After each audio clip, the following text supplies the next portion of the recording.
আলিশার কথা মতো ওর সেক্রেটারি উদিতা সেই কাপড়টি দিয়ে একটি ড্রেস বানায়। সেদিন রাতেই মনিকা নামের আরেকজন কর্মচারীর চোখে পড়ে এই ড্রেসটি দেখা মাত্রই মনিকা ড্রেসটির প্রতি অনেক আকর্ষণ বোধ করতে থাকে। দেখে মনে হচ্ছে যেন ড্রেসটি মনিকাকে হিপনোটাইজ করছে। প্রচন্ড আকর্ষণে মনিকা ড্রেসটি পরে নেয় আর সঙ্গে সঙ্গেই জোরে চিৎকার করতে থাকে আর বলতে থাকে, এই ড্রেসটি আমাকে কামড়াচ্ছে।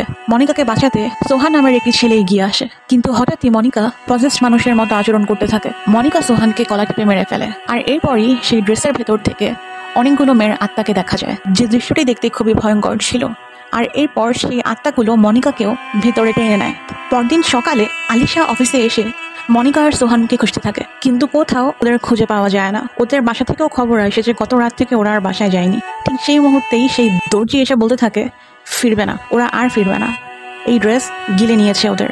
এই কথা শুনে আলিশা হাসতে শুরু করে এবং সবাইকে ধমক দিয়ে চুপ করিয়ে দেয়।